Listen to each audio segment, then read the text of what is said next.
Coming up, a look back at the best of AOPA Live this week from 2015. We'll look at some of our favorite videos, including the viewer favorites. We'll revisit some of your favorite places and find out what the most viewed stories of the year are.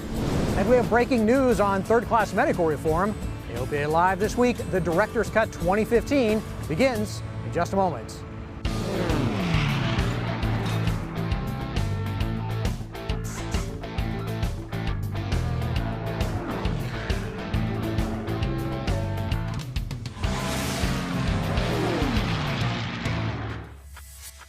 Brightline, instruments for professionals.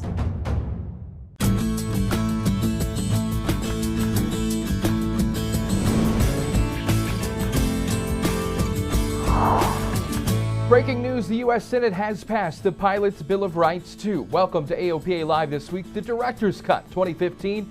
It's our yearly look back at the best from the last year. I'm Paul Harrop alongside Josh Cochran in the studios. Warren Morningstar is standing by in Orlando, and we'll have a fun look back at the year in just a moment. But first, we are following late-breaking developments in the push for third-class medical reform. We began with Tom Haynes in Orlando. He's been tracking the latest information. Tom? Thanks, Paul. It's the most progress we've seen in all our time working on third-class medical reform. The full U.S. Senate has passed the Pilot's Bill of Rights too. Passed with unanimous consent, as a matter of fact. Now goes to the House for consideration. It has 152 bipartisan co-sponsors in the House. From there, goes to the President for a signature. AOPA President and CEO Mark Baker says it's a big step forward. Thanks to all the members that have been supporting this thing through its challenges, ups and downs. I can't thank them enough for all the letters and cards and phone calls that they've made to the House and the Senate. But to get this far on the Senate floor, out of committee, and then fully 100% unanimous consent vote here last night is a terrific result. It's not perfect. I'll be the first one to say that. But in a compromising situation, to get 100% of the Senate to support, reforming third-class medical, very important. Under the medical reforms of Pilot's Bill of Rights too, most pilots who have held a valid third-class medical certificate, either regular or special issuance, within 10 years of when the law is put into place, will never need to get another FAA medical exam. It covers VFR or IFR on aircraft weighing up to 6,000 pounds, carrying up to 5 passengers, altitudes below 18,000 feet, and speeds up to 250 knots indicated airspeed. Pilots who develop certain medical conditions will have to get an FAA special issuance medical one time only. If you haven't had a medical in the last 10 years, you'll have to get a medical certificate from an AME, but after that, you'd be able to fly indefinitely without needing to go through the FAA medical certification process again. Pilots will need to visit their personal physician once every 4 years for a medical exam, which probably isn't a bad idea anyhow. Pilots will need to fill out a form and provide it to the doctor performing the exam. The pilot must make a note of the visit and keep the signed form in his or her logbook. The form will include a short medical history questionnaire, as well as a list of items the doctor must include in the examination. Following the exam, both the physician and the pilot must sign the form verifying that the items were examined and discussed. Now, during deliberations prior to passage of the bill by the full Senate, language was added requiring the physician to certify that he or she is not aware of any medical condition that, as it is currently being treated, would interfere with the ability of the pilot to fly safely. So, big news and a great forward progress. Our Washington team continues to work hard on this issue. We'll keep you updated with any more developments as they happen. While the Senate acted on the Pilot's Bill of Rights, Congress still has yet to pass a budget. As we record this, government's limping along in a series of short-term continuing resolutions, but House Speaker Paul Ryan says a deal is imminent on an omnibus budget that will fund the government, including the FAA, through September 2016, which all of a sudden doesn't sound all that far away. Meanwhile, big news for drone and model aircraft owners. You're going to have to register with the feds. Recreational drones weighing between 250 grams and 55 pounds will have to be registered with the FAA before making their first outdoor flight. It costs about $5 in the last 3 years. Once registered, owners will receive a registration number and a certificate. The registration number will have to be displayed on the aircraft, and the certificate can be printed out or displayed on an electronic device as proof of registration. And model aircraft flyers, yep, that means you too. The AOPA Air Safety Institute continues its WeatherWise series. This one might be helpful over the holidays. It's on IFR flight planning. You know, in some ways, flying IFR makes weather planning a lot easier, but more time in the clouds means more exposure to potentially dangerous conditions, which makes good pre-flight planning even more essential. WeatherWise IFR flight planning explores the major hazards facing IFR pilots and how to get a solid grasp of the big picture before leaving the ground. Watch the video at airsafetyinstitute.org. Hey, remember, AOPA members have free access to our suite of flight planning products, and they're always being improved for safety and more efficient flight planning. AOPA just announced updates to the AOPA Flight Planner and AOPA Go mobile app. Both of those products now support ACAO flight plans and ACAO equipment lists for aircraft profiles. And the online flight planner also has a new feature called the range tool, and that range tool supports time, distance, and fuel calculations to aid in long-range flight planning. You can find the Flight Planner at aopa.org/flight planner. AOPA Go, the app, is available for download on the iTunes App Store and at Google Play. Hey, Red Bull Air Race is roaring through the Brickyard.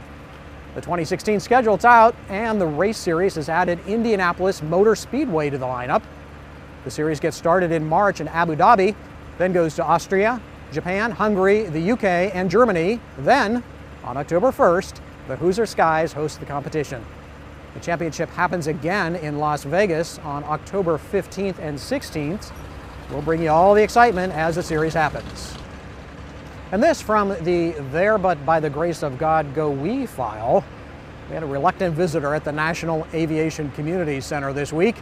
The crew of this Challenger were unfamiliar with the Frederick Airport. They're trying to find their way to the FBO at night. Now, from the taxiway diagram, you would think you could get there from in front of our hangar, but in reality, that stubby taxiway is much narrower than depicted. And the crew probably didn't know that it's been an especially wet few weeks, so our infield is, well, mostly mud. You're not going to power through that. But a reminder to all of us, know exactly where you are on the airport at all times. So, a lot going on as we wind down this year. A lot of things to follow as we begin 2016.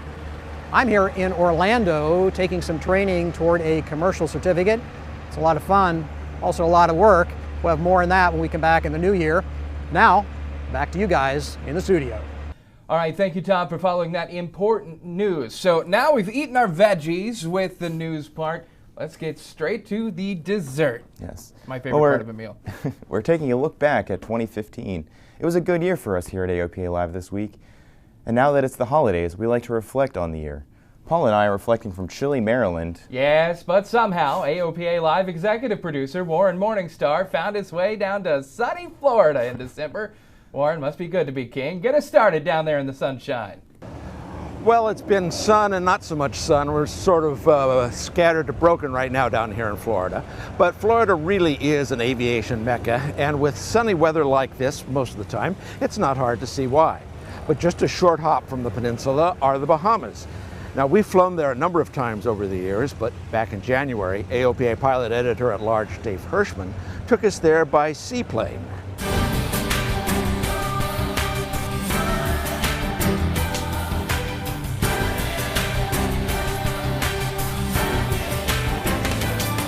The sparkling blue of the Bahamas is intriguing at any height, but when seen up close from a seaplane, it dazzles.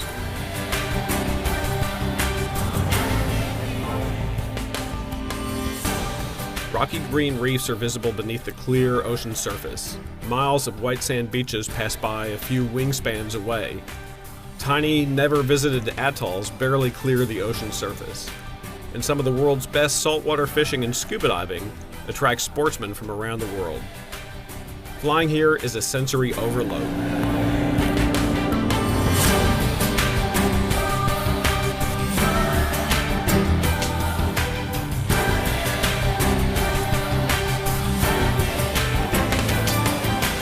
The best part is that these exotic adventures are well within reach for U.S. pilots.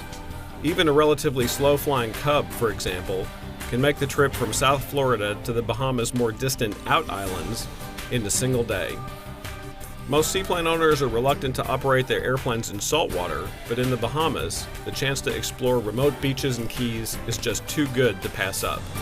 And such journeys are all the more memorable when shared with friends. These cubs have been prepared for salt water with extra corrosion protection, and they'll be thoroughly cleaned when they return to the mainland.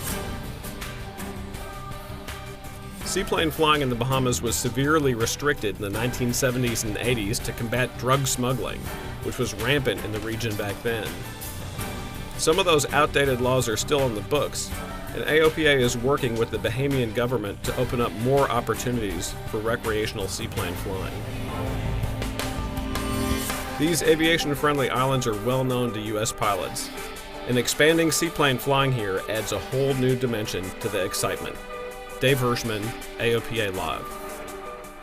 What a beautiful place to fly. And you know, it really isn't all that difficult to fly to the Bahamas in a single-engine aircraft. But flying the Caribbean isn't just for fun. Josh, you showed us how general aviation can literally save lives on the island nations. That's right, Warren. We had the opportunity to tell the story of Dr. Randy Reiser. He used his airplane to serve the people in Haiti who are still recovering from the devastating earthquake. Here's a story I produced and shot with Dave Hirschman. General aviation allows Atlanta physician Randy Reiser to bring his medical skills to the impoverished people of Haiti. Economically, Haiti is the poorest country in the Western Hemisphere. And the people here struggle with the availability of very basic necessities of life. Reiser flies his A-36 Bonanza several times a year, carrying medical supplies and fellow volunteers. It seemed to me to be a perfect opportunity to combine medicine and flying in order to help out this organization. Reiser volunteers with Eternal Hope for Haiti, an Atlanta-based relief organization founded by nurse practitioner Twilla Haynes. After I saw how little it took to turn a sick body into a healthy body, then I began to appreciate basic primary care, because that's what we're talking about. Primary care is an essential need in Haiti. Things that have very simple treatments and very inexpensive antibiotics can do a lot of good in these things. These are sometimes fatal diseases in Haiti because of the fact that they don't have even those basic things. Reiser has traveled to Haiti for 21 years, frequently seeing the same patients on each trip. And I've had the opportunity to see patients who were very sick, some of them very small children who were very sick, and over the years have watched them get stronger, grow up. That's been very gratifying. For Reiser, the challenges of flying to Haiti are not a deterrence. Having your own plane gives you flexibility. We have the ability to take what we need when we need it. Shipping is a major cost. So every time he comes in, he brings in whatever space he has. Every nook and cranny we pack in. Reiser says the economic situation in Haiti is worse than when he began traveling there 2 decades ago, but he is not discouraged. When you can begin to see your efforts pay off in the lives of individual people who would have been dead from a relatively easily curable infectious disease, these are the things that continue to make people want to come back. Reiser says the Haitian people inspire him. It's those strong values, the family values, and their strong determination. I'm always struck by the fortitude of the people, their stoicism, their tremendous internal strength. And so it's easy to form a personal bond. Reiser knows that one doctor and one small airplane can't eliminate the suffering of an entire nation, but he's committed to do as much healing as he can, one patient at a time. Dave Hirschman, AOPA Live. Well, that's an impressive story, Josh. Very nice job Thanks. on that. I have to ask, what stands out the most to you about your time in Haiti? You know, Paul, I was really struck by just the strength of the people. You know, we were in an area that wasn't directly affected by the earthquake, but still the people live in a tough situation. I was just really struck by their strength and perseverance in a difficult place. So amazing, and great to see Aviation helping out. And you don't have to travel outside of the United States to find General Aviation helping the public. General Aviation serves America, and sometimes in some really awesome ways, like in Fort Myers, Florida, where helicopters help keep mosquitoes at bay. It's a sunny winter day near Fort Myers, Florida. The Lee County Mosquito Control District is hard at work, keeping pests at bay.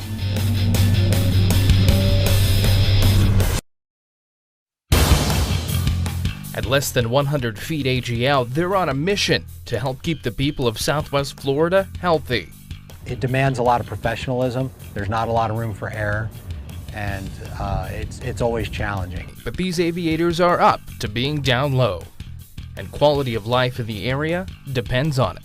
When Congress was going to stop Florida as a state, they sent a congressman down here, and after touring Florida, he came back and recommended that they just leave it as a territory, leave it for the Indians because it was uninhabitable because of the mosquito. But at a few dozen feet AGL and 60 knots, flying is a full-time job. There's obstacles, there's dead trees. You'll be flying along and all of a sudden you see there's a dead tree that the boom could snag on, and you have to kind of gradually ease the helicopter up so you don't snag the boom.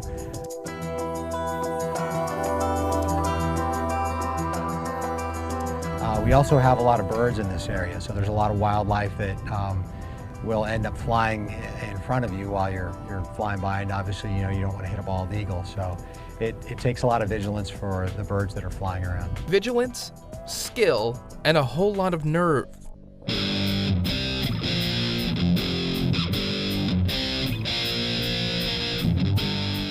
Mosquito control is very necessary. There's a lot of mosquito-borne diseases, malaria, chikungunya, West Nile virus, and it causes a lot of pain and suffering and can even cause death.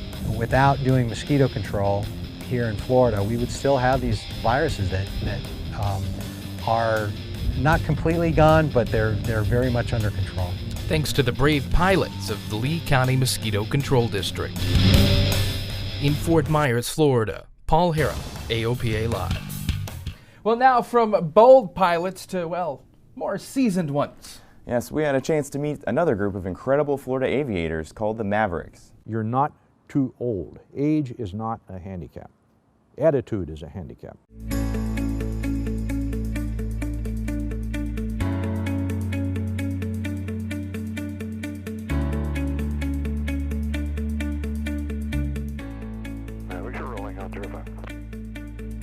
It's a golden Florida evening, and unlike other retirees, the Mavericks, a group of mostly 70-something former airshow pilots, are in the midst of a strenuous formation aerobatic flight. Okay, Mavericks, let's go to live rust. Each maneuver requires precision, finesse, confidence, and physical strength. To me, it's almost an art form. It's a fluid ballet dance rather than an aerobatic routine. The Mavericks don't seek sponsorships or even big audiences. G's coming on. They do this demanding, hazardous, and unforgiving flying purely for their own reasons. I love the adrenaline rush. When we go to fly, it just pumps you up. I don't do it for money, I do it for love. I truly love it. I want to look back and say, I had a mission and I pursued it. And I think I'll continue to have a mission. This is our mission. Feeling that you've done a job really well done is a great reward. Here we go up. The Mavericks count more than 220 flying years of experience between them. But even with all that knowledge, communication is essential. Get to the vertical, put the G's on. Well, we're very honest with each other. And I think you have to be very honest because your life depends on it. We've known each other, most of us, for a generation or more. And so we can almost anticipate each other's movements. We do demand perfection, and we respect each other for that perfection. The Mavericks keep pushing themselves to learn and grow. I'd say I've proved to myself that this old dog can learn a new trick. Age is not preventing me from growing, or from learning, or from being what I want to be, or for pursuing my mission. Age isn't holding the Mavericks back, it's pushing them forward. If I'm going to do this, if I'm going to do anything I want to do, I better be doing it right now. Because the greatest tragedy is to be on your deathbed and look back and say, I wish I had learned to fly formation. I wish I had gone flying with my buds. Wish I had challenged myself and learned how to do something. That's the greatest tragedy of life. Dave Hirschman, AOPA Live. Love that story. What a great cast of characters. Thanks, for sure. And speaking of characters, let's go back to Warren in Orlando. Very funny, guys, but just remember who signs the paychecks. But if you want to see some real characters, Florida has plenty. Unfortunately, we can't fly over the most famous characters because, well, there's that Mickey Mouse TFR. But there's one place on Earth that has even more characters than perhaps any other, and you can fly right into the center of it. For the open-minded, I recommend Burning Man. It's a banquet. There's everything from anchovies to dessert. An open mind? Sure, but seal up everything else. Burning Man gets into your soul, the dust gets into every pore.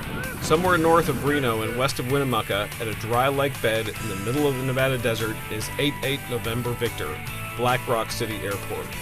For 1 week a year, the temporary airport is the aerial gateway to the massive Counterculture Festival. Ramona Cox, better known as Sky Chick, was one of the first to fly into Burning Man 19 years ago. And I heard about it. I was sitting in a hot tub in Esalen, and somebody said, oh, there's a party in the desert, a costume party, and I heard that somebody may fly in. And they gave me the phone number, and I took the phone number, and I talked to the fellow, and he gave me he said, this is a general latitude and longitude. It may not be right there. You may have to hunt and look around the desert. So I did. There were only 50 tents up over maybe a 3-mile area. So I looked, I thought, here's a party. I'm going to land in the middle of the tent. So I landed, nice space, not near the tents, but close enough. And the party grew all around me. And grow it did. What started with a handful of aircraft is now some 120 GA airplanes, plus dozens of charters. It's completely changed because it's grown substantially. The first year I was here, there were 10,000 people, which sounds like a lot, but it's over a huge area, a 3 or 5 mile area. It's grown now. I think this year there's 60 or 70,000 people. And everyone bangs a gong when they arrive. Art cars blast music at all hours. And out on the playa, Spanish for beach, but here a big dusty place, the temple. Like the other big art structures here, the temple gets torched.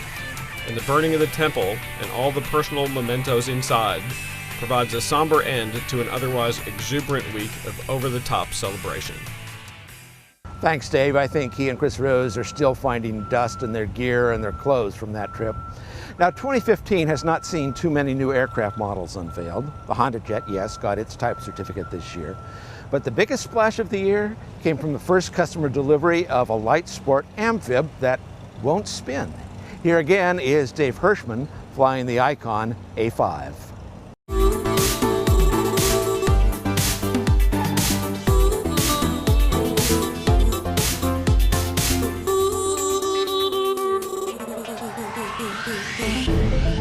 From a pilot standpoint, it inspires confidence. It feels very natural. The flight characteristics are totally delightful.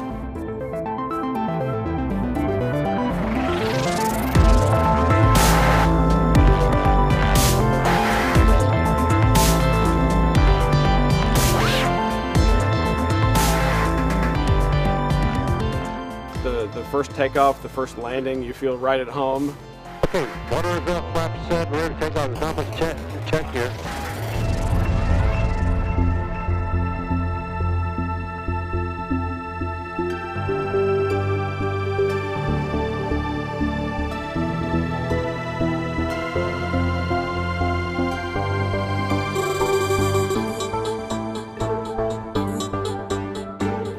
We did some air work in which we were trying to, stall the plane and aggravate it, and it's like that wing just holds on and wants to bite into the air and keep flying. Watch the airway, okay? Power's gonna come on about mid-yellow. Feel that? Yeah. So at full power, there's the horn. Now you'll get the bumping as we get up close to the red. All right, so watch. Here we go. Pull up, there's the bumping. All right. 4.5 6.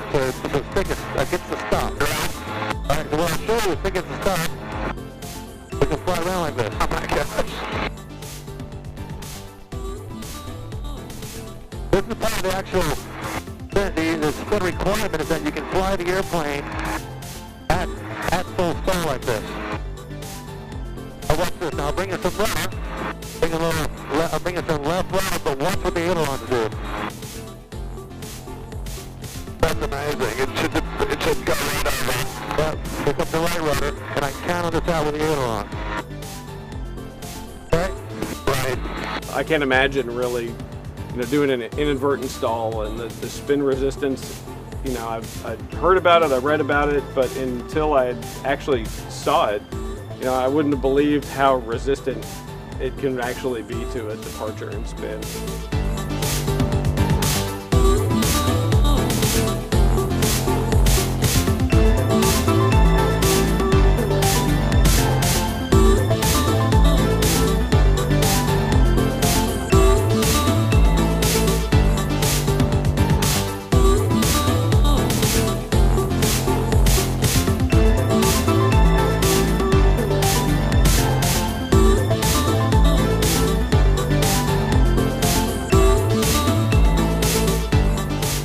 I've got to say, I had high expectations going in, but I'm really impressed. It's really surpassed all my expectations.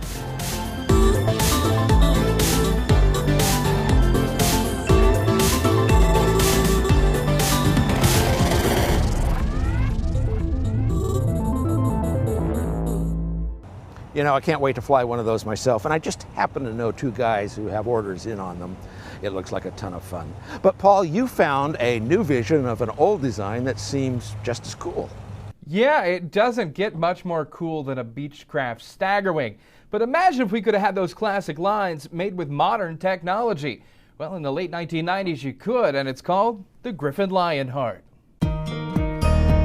Rare is an understatement. Beautiful does not do it justice. It's hard to describe the Griffin Lionheart. It was inspired by the Staggerwing G model. We like to think of it as what Walter Beech would have done had he had the composite materials and tooling that we have today. Larry French envisioned a composite home-built kit that would bring the golden era back to life. He wanted something that could haul 6 adults with a lot of room, get there fast, and something that looked classy. 6 kits were made, and this, the factory demonstrator, is the only currently flying example.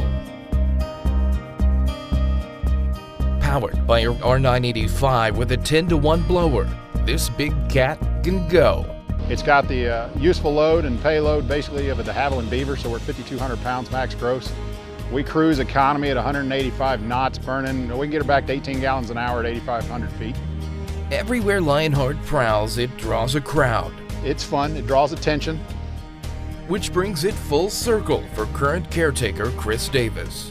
I first met this airplane in, I believe it was '99, which was actually my first trip to Oshkosh. And I talked the ear off of Gordy, who was the test pilot and the demo pilot, and Larry French. They were both there showing off the airplane. And I was a young kid at the time, and just it was cool. I never thought, fast forward the clock, 12, 15 years, and I would come to know the airplane, get to ride in it, and then be the guy flying it. Larry French no longer flies the airplane and allows Chris to be a steward of it, so people can still see what might have been if Walter Beech had been around a half-century later. We let everybody that assumes it's hard to fly just believe that. It just demands a little attention. It's got a few little idiosyncrasies. You don't fly it like a Cub. You fly it like a Lionheart, but it's not really that difficult to fly.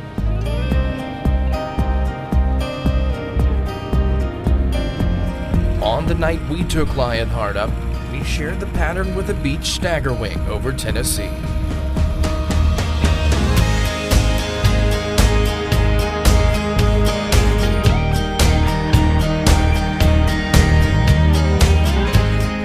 Both airplanes are a remarkable sight, but Lionheart roars. It's got a very distinctive whistle that we affectionately call it Lionheart's roar. And you can hear it in the cockpit once you hit around 200 knots. Before that, it's just everybody else around, can hear it.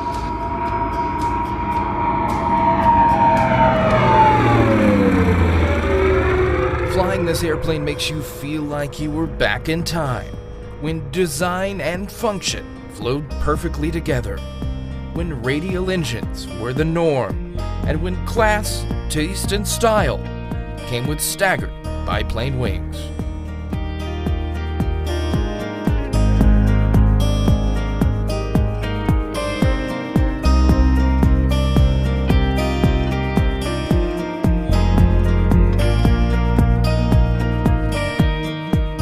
To me, it's a special airplane.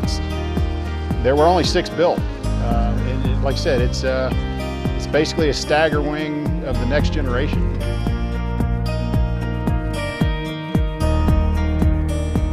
In Tullahoma, Tennessee, Paul Harrell, AOPA Live.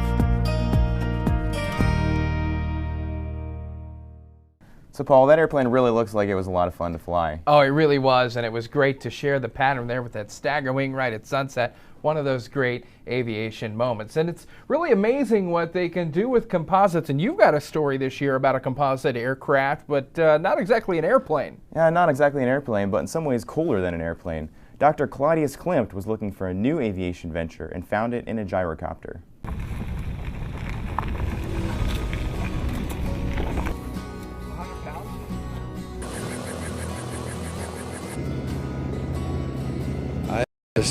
I love anything that flies. Being up in the sky has never lost its attraction.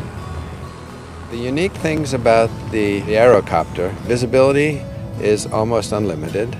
You have glass all around. It really can turn on a dime. It can maneuver safely. It's an exhilarating feeling to sit out front and not really see much of anything of the airplane. They can't stall, and they land at 0 miles per hour. So when they land, they're not moving forward. If an accident takes place on landing, it takes place at very slow speed. Everybody who sees this for the first time says, wow, what a beautiful aircraft. This is unique. This wing is both a fuel tank, an aerodynamic wing, and a landing strut. These seats are made in a factory right next to the ones that are going into Lamborghinis. The aircraft sort of feels like a tight glove. Prior to start, you engage the pinion gear and pre-rotate the rotor to 200 RPM to get it started rotating, and then as you accelerate down the runway, the rotor RPM increases to 340, and then you're ready to fly. Seeing the world from 500, 600, 800 feet, it's just beautiful.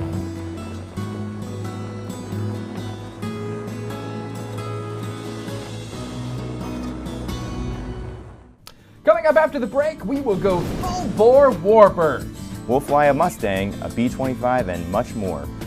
Plus, right along as we get intercepted by a brace of F-16s, and we'll tell you what the viewers say are the favorite videos of the year. You're watching AOPA Live this week, the Director's Cut 2015. From your first skyward glance, the dream of flight compelled you. And from your first glimpse of a Cirrus, you realized that dream had a name. Cirrus Aircraft. Go where you've never been before. Welcome back. You're watching AOPA Live this week, the Director's Cut 2015. We're looking at the best of the last year. Now, one of the last things I think any pilot would ever want when they're flying is to get intercepted. But Warren, you rode along in a training mission that did just that on purpose. Yeah, that's right, Paul. You know, NORAD says there are still too many general aviation pilots who inadvertently violate TFRs, and they really wish we wouldn't do that. Now, to give us an idea of what it's like to get intercepted and to hopefully spread the message about being more careful about TFRs, we did go along on a training mission with the Colorado Civil Air Patrol and the Colorado Air National Guard. Attention on guard, attention on guard. This is the United States Air Force Armed Air Defense Fighter. Aircraft from Goodland, VOR radial 21244 DME 7000. Tracking east at 130 knots, squawking 5001. You have been intercepted. If you can hear this transmission, acknowledge with a radio call on simulated guard 123.1 and rock your wings.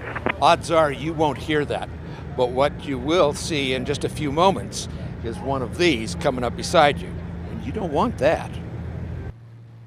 We were invited along on a training mission with the Colorado Air National Guard. Now, we're in a Colorado Civil Air Patrol Cessna 182 flying as a threat aircraft, and we've just penetrated a simulated TFR inside the Cougar MOA. And because we've ignored the fighter's first radio call, he's going to make a pass to eyeball us. He tries again to call us. Aircraft November 594 Charlie Papa, you are entering restricted airspace. You are ordered to turn west immediately. If you do not follow these instructions, you may be fired upon. And still we ignore him, so he gets more aggressive.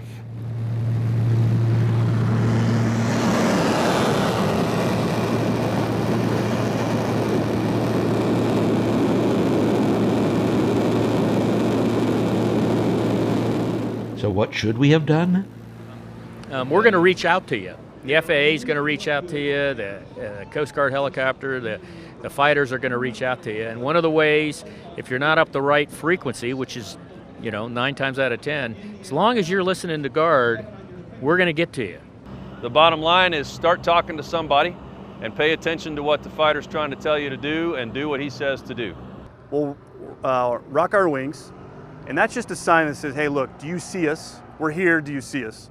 And it's just a simple, if you do see us and you're unable to establish two-way communication via Guard, then just rock your wings as well. And that's an acknowledgement signal to us that you know that we're there.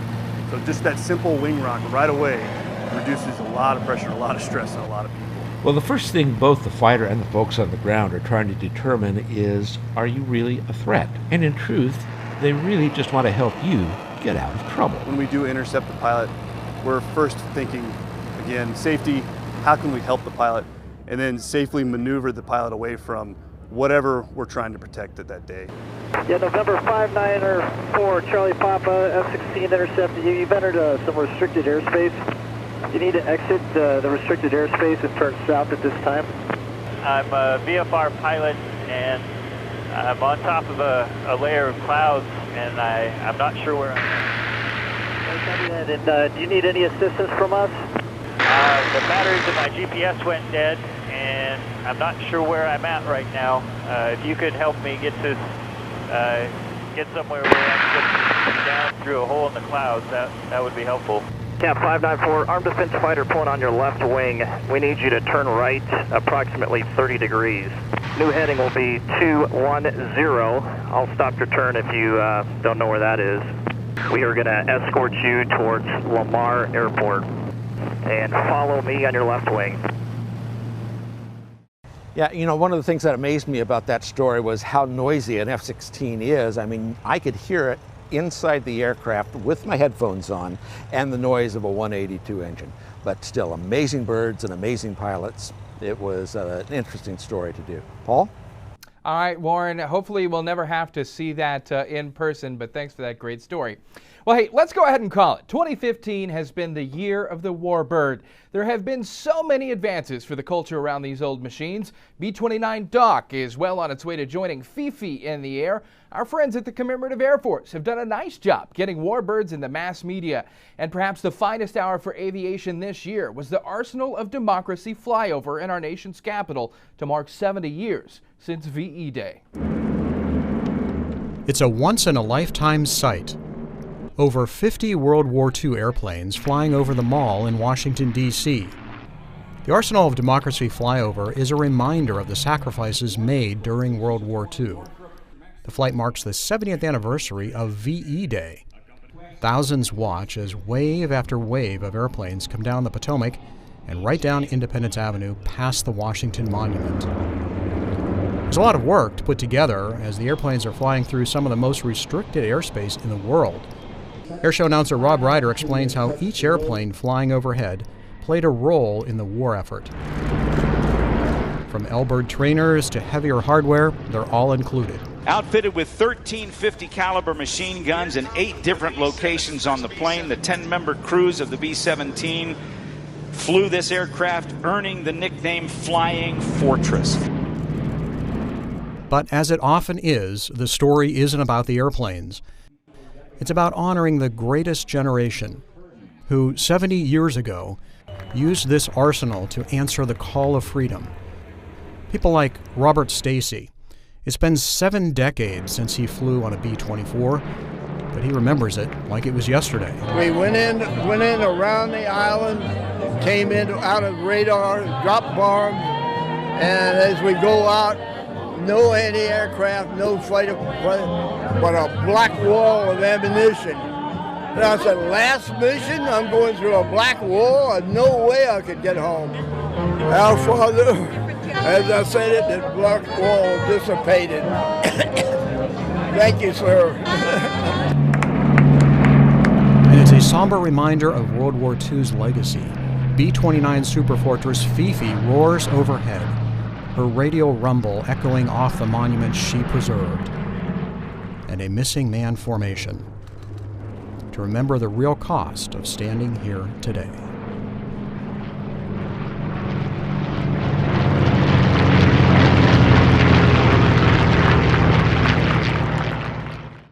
Of course, victory in Europe could have never happened if it weren't for historic battles like D-Day, and that history is being kept alive through the rebirth of the C-47 that led that invasion.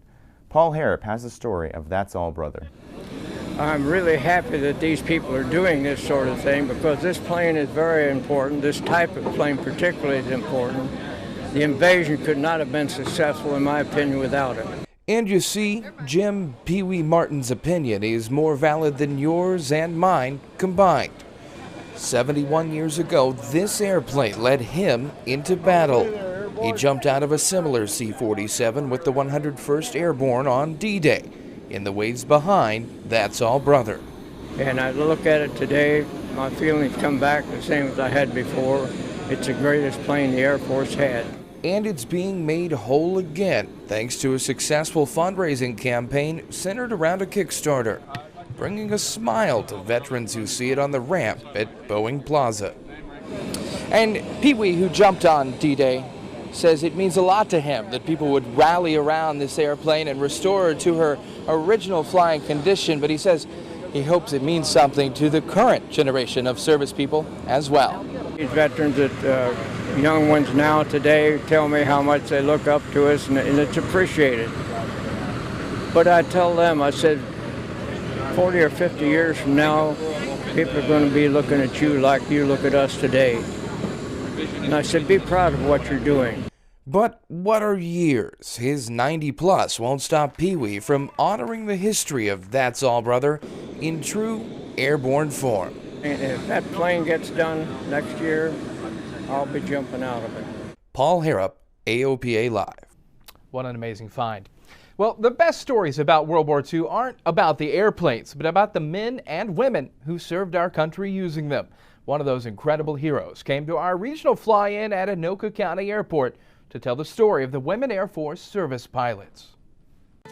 Groups of spectators line up to see the shiny BT-13 and talk to the woman who flew one over 70 years ago. I can't lose the hat. It's from 1944.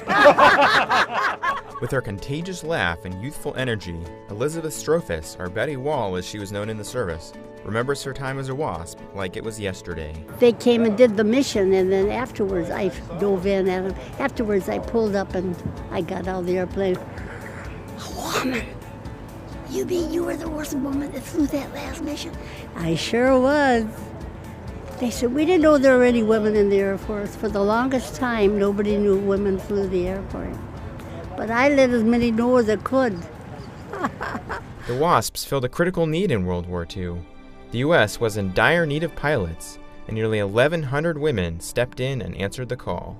They risked their lives flying military aircraft on a variety of missions. Sadly, the military abruptly canceled the program and sealed the WASP records for 30 years.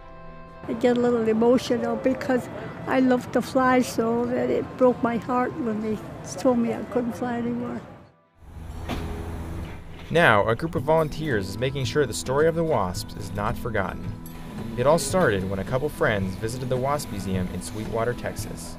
We decided the Wasp Museum down there needed some help. And we decided, well, BT is something that we had, BT-13, we had worked on quite a few times. So we would see if we could put a BT-13 together for them. This BT-13 was flown by Wasp pilots as a primary trainer. It will be the first airplane owned by the museum. Since the project started 3 years ago, the group, now known as the American Aviation Heritage Foundation, has spent hundreds of hours working on the project. For them, it's about so much more than the airplane. The story behind the Wasps, it's such a compelling human story. And for me, and I think all of the guys involved in this project, that human side of things is much more important than the airplane. This BT-13 is named for Betty, and she is grateful for the honor. It's so nice to know that somebody recognizes that I was a pilot, and I am a pilot. The project is not only an inspiration for Betty, but for the volunteers working on the BT-13 as well. It is such one of the biggest pleasures you can imagine is to come out here and hang out with guys that you enjoy being with, that share a common passion, and who work hard together.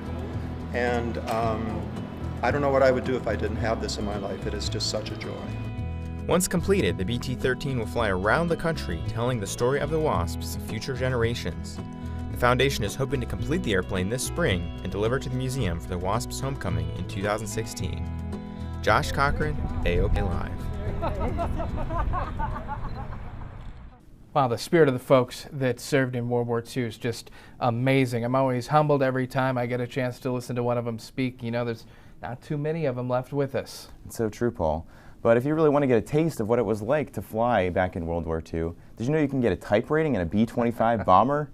And that's exactly what our Tom Haynes did. It's loud, smoky, and a real handful to fly. Here comes the bucket coming right now. Do you feel that? Yeah. Okay. I'm at Delaware's Sussex County Airport to earn my second-in-command type rating on the legendary B-25 Mitchell. We're flying Panchito, owned by the Delaware Aviation Museum Foundation.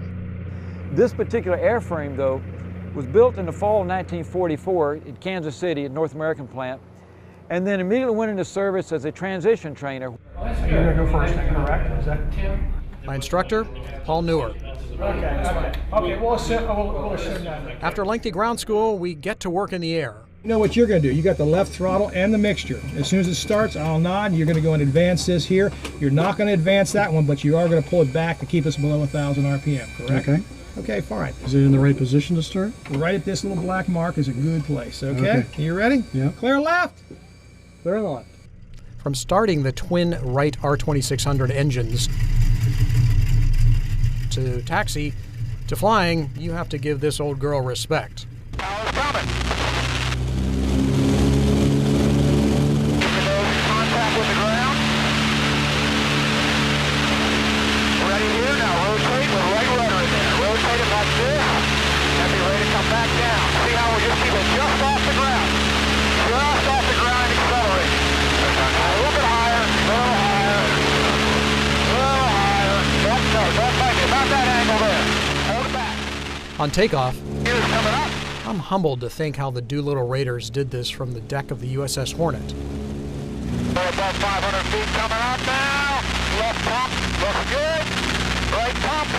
Right wing is clean. How's the left one look? Looks clean. Okay, very good. We practiced a few maneuvers and some slow flight. Nothing unusual here, except I'm reminded that this is a 26,000-pound airplane, and it feels like it. You're making a turn. You got to lead with the rudder going this way. Mag with it going this way. Yeah. If you want to coordinate it. Demanding two hands on the yoke at all times, max gross, nearly 39,000 pounds. 135, go slow. I'll roll back here a bit now. Keep it going down. Keep it going down. Okay, now start braking the descent. The power start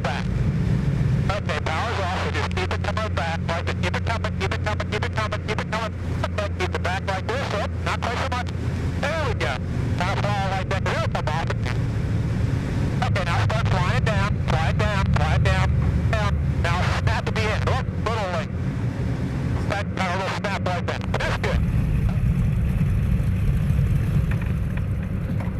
Welcome to the B-25 Order of the Greasy Piston. This is a souvenir of your B-25 SIC rating to take home for your office. Oh, wonderful. Not much carries over from the Bonanza to the B-25, that's for sure. But at the end of the day, the B-25 is just an airplane. And once you get it in the air, it flies like an airplane. You know, although it's very heavy in roll, and you have to put in an input, and then wait for that to, as soon as you feel that beginning to take effect, you got to take it back out again, almost like flying a blimp. That's really what it reminded me the most of, was flying a blimp. The B-25 is an icon of the Second World War. This medium bomber served in many theaters, but is perhaps most well known for its role in that Doolittle raid on Tokyo. Flying this proud machine gave me a whole new level of respect and admiration for those young men of that greatest generation who climbed aboard these mechanical marvels and launched across oceans and continents with the most basic of navigation gear, many of them to never return home again. You know, all the young men, you know, they climbed in these airplanes, you know, with a letter. They left a letter laying on their bunk, you know, home to their parents, their girlfriend, their wife, or whatever. Because every time they took off, they didn't know if they were coming back. There's fewer B-25s these days, but Larry Kelly works with a team of volunteers to help keep Panchito alive for future generations. So some people say maybe I'm a little silly, maybe maybe I'm a little unreal about this, but it is a passion for us, you know, to keep the story alive and keep the airplanes flying and keep the stories going. Yeah, and Tom keeps doing Doolittle takeoffs in his Bonanza ever since. Well, if a bomber is just too slow and serene for you, maybe you'd rather learn to fly a P-51 Mustang? Pilot Tom Fath used his dream of mounting up on a Merlin as inspiration to get back into the cockpit.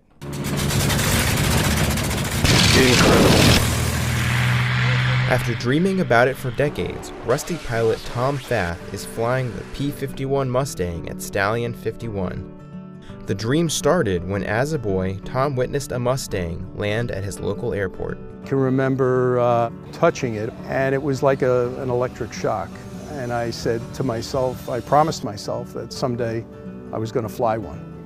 And that's 45 years later, and I finally had the opportunity to do that. There it is. The flight starts with the basics. First some stalls, then Tom works his way up to other maneuvers, starting with an aileron roll. Push it like you mean it. There you go, just hold it over there. No, change the thing, a little bit left rudder now. Nice job. A barrel roll. Hold what you got, don't change the thing, you're doing awesome. Yahoo! All the way around, I'll start taking the ailerons out real gentle. Very gently start bringing the nose up. And finally, a loop. A little more forward, you're doing awesome, man. Looking out the wingtip, you're going straight up. Give me a little bit of right rudder now. Beautiful job, look out. Everything's upside down, you're doing great. There's your runway underneath it. Be a great gunshot on big 29s, wouldn't it? You got it. Easy pulls, very well done. They shared the airspace with another World War II bird. We do have a B-17 that's just south of 2901 APA for landing at Sebring. Tom flies the plane home with a perfect landing.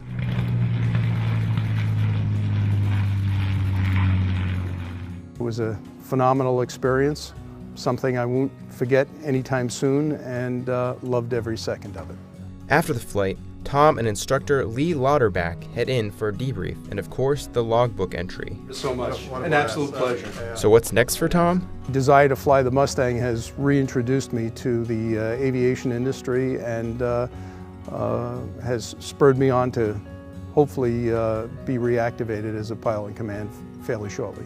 All of which leaves the aviation community short one rusty pilot, replaced by an active, reinvigorated pilot with an unforgettable story to tell. Josh Cochran, AOPA Live.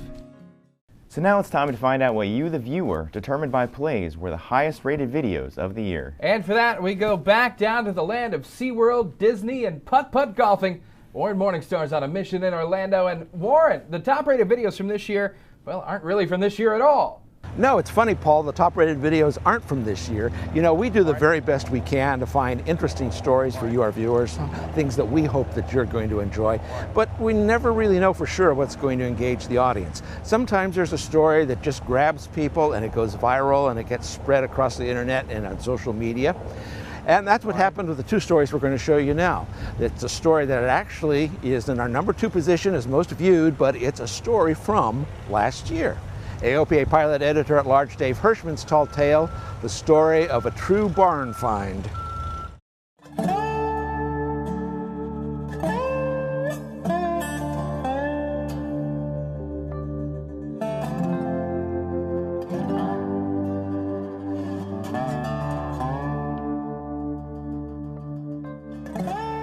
There's nothing else in the world like this here. There's nothing left like this, to where a person could come out here and purchase something and take it home and make it a showpiece. When you come here, and I've had many friends come here, and I brought them here and say, Connie would say, well, bring them on. If they're your friends, you can come. So I bring them and I show them, and the instant they get here, it always happens the same way. Oh my gosh, I can't believe what I'm seeing. And everyone does it that comes, everyone. No one misses that part. We have the privilege here, there's very few ME-109s left in the world. We have 6 here, and they were all in the movie Battle of Britain. The 2-seat, dual-control 109 is the only one that can fly, that's flying right now, would be flying if we put it back together.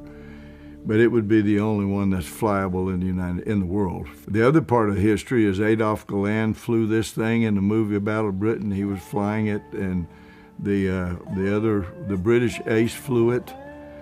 The German ace and the British ace flying the same airplane together. I mean, it has that to me, that's a value.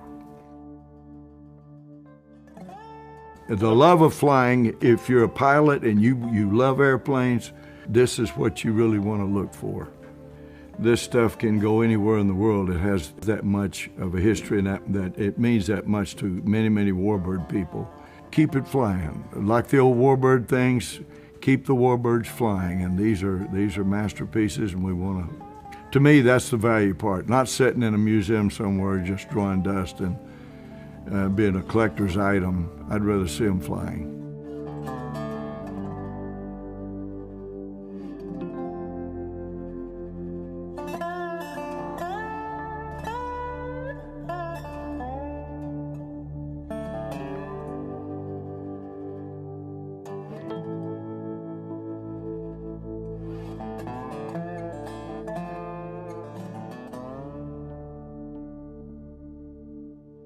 Well, I'm not a collector. I mean, I think they've collected me. It's not a museum, it's not a collection, and and so if someone wants to go and see old airplanes, go over to the Commemorative Air Force or whatever, if they've still got any. Right. Well, I ended up with with all this big bunch of Messerschmitts from the Battle of Britain movie, and how I ended up with that many Messerschmitts I brought back is they owed me a bunch of money at the end of the movie, and they was going to give me an IOU, and you don't want to take an IOU from any movies. I've never been in one that, by gosh, everybody didn't get stung. I just told them that I'll take airplanes, so I ended up with, I think it's 16 Messerschmitts, and I traded 2 of them for this Spitfire, which this is the one I flew during the Battle of Britain and got shot down 72 times in this plane for actual takes. I shot down 128 times a Messerschmitt. Only the Brits would keep count. I didn't have the foggiest idea, but I did it for dang near a year. And so I ended up with packing them up and shipping them back, and that's how I ended up with all of these. And having not been an amateur when I went there, I'd already had many hours in P-51s, the Hellcat, the Bearcat, SBD. I've flown them all, and so I'm pretty good authority on what a plane will do. It's a good example of P-51. Boy, at war emergency, you've got about if you're lucky, 3,200 foot a minute rate of climb. Spitfire, this is Mark 9 right here, it's lucky to get 4,000 foot a minute. Now this 109 over here with a derated engine will climb 5,800 foot a minute. The only thing P-51 will do that a Messerschmitt won't, it will go a lot further and it can catch in a dive. But it's not going to shoot you down because it can't turn. Boy, you get 300 miles an hour in a P-51 and you're almost locked in there with because your ailerons are so heavy. And the Spitfire is one heck of a lot worse. Given the same pilot, same experience in a Spitfire or a P-51, the Messerschmitt is head and shoulders over it.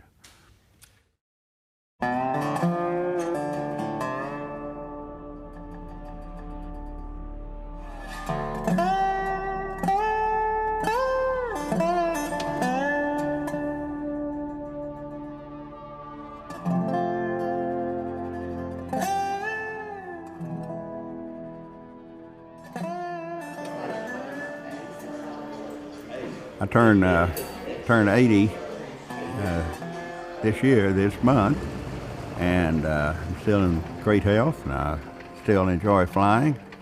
But at 80 years old, I lost my son tragically last year, and he was an absolute superb aviator. Everyone knew him. His name was Tex Edwards, and he was, of all things, killed in a highway accident, and he was probably one of the most qualified pilots in the U.S., maybe the world. And he was 41. And so consequently, I've got a 6.5-year-old grandson and almost a 2-year-old granddaughter. And so consequently, there's nobody else around here to, for all this stuff to go to. So yeah, but someone don't need to come down here and think they're going to get a bargain. That's what I'm saying. I don't need these bargain hunters.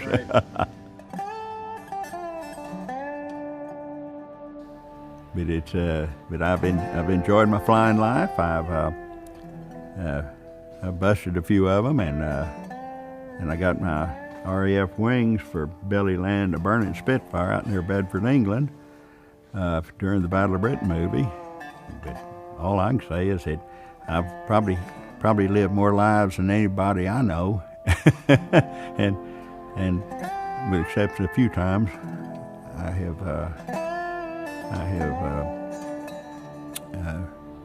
survived. Connie really is quite a character. It was really enjoyable meeting him and going through his collection. One of the highlights of my time flying here. And now in the #1 spot, with nearly 300,000 plays this year alone, is another 2014 story from AOPA senior photographer Mike Pfizer and Barry Schiff. Stand up and salute, folks. It's the PBY Catalina.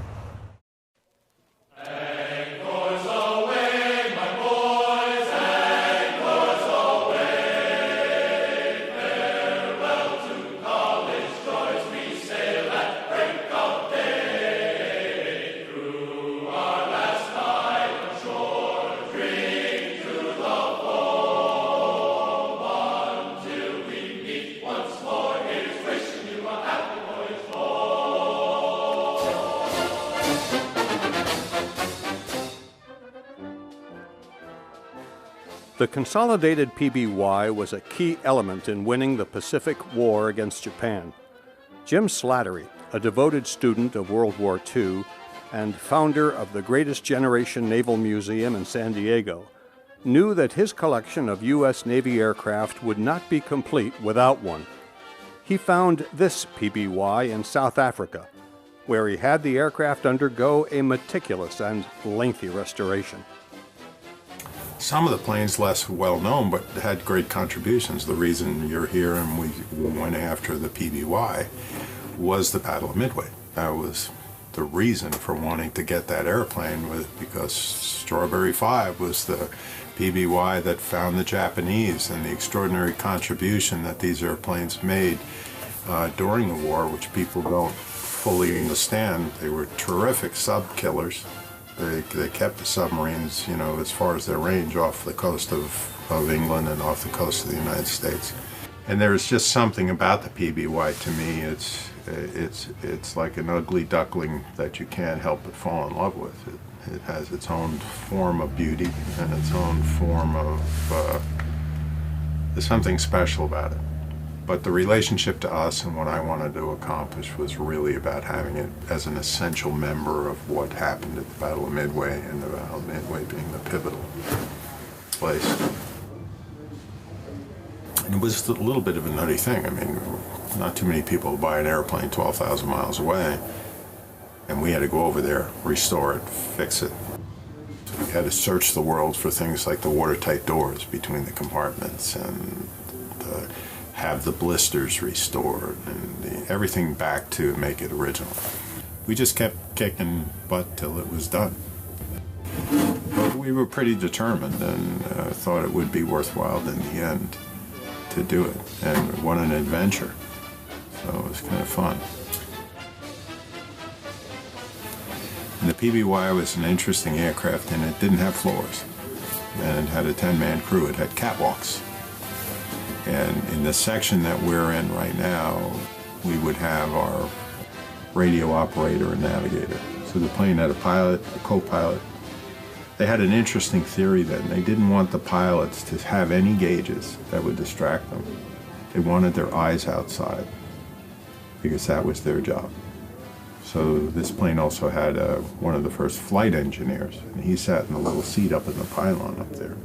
And he controlled all the engines, he read the gauges, he did everything that wasn't essential to flying. So this was really a VFR flying plane. This was a seat of the pants, look out the window airplane. Was designed to be that, because those guys had to stay out there and find those kids in the water or find the enemy.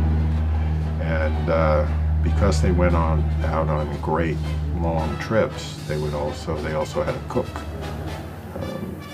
And a little kitchen to keep everybody fed and happy. A couple of guys in them who manned machine guns, guys who did the actual recoveries and spotting. And so all in all, they had 10 men with a series of watertight compartments. It's built like a submarine, so that if you punctured one or had a wounded one and had to land, you didn't flood the entire thing. We play with the airplane and riverbeds and lakes and pretty calm situations.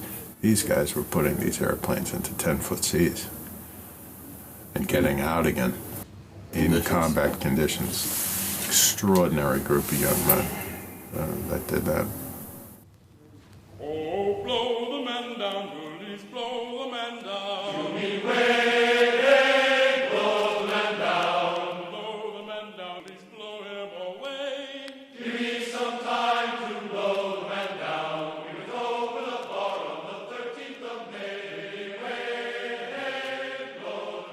To board a PBY, you climb a short ladder, step through the left blister, walk up the catwalk, and go headfirst through the forward hatch into the cockpit. An unusual aspect of the cockpit is that the throttles and engine controls are on the ceiling.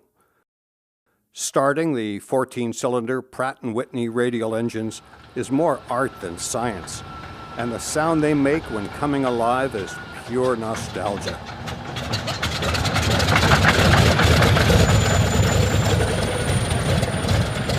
The airplane does not have nose-wheel steering.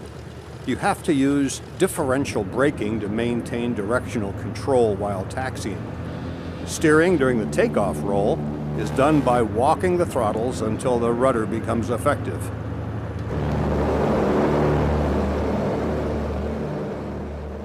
Maneuvering a PBY requires you to use muscles you never knew you had.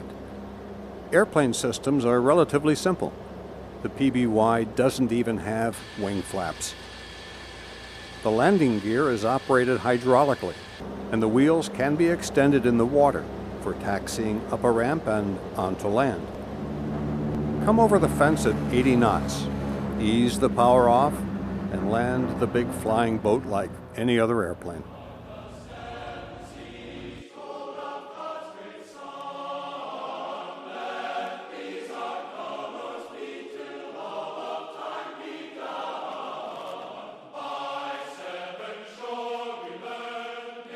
Flying a PBY is like soaring slowly and romantically across the pages of history.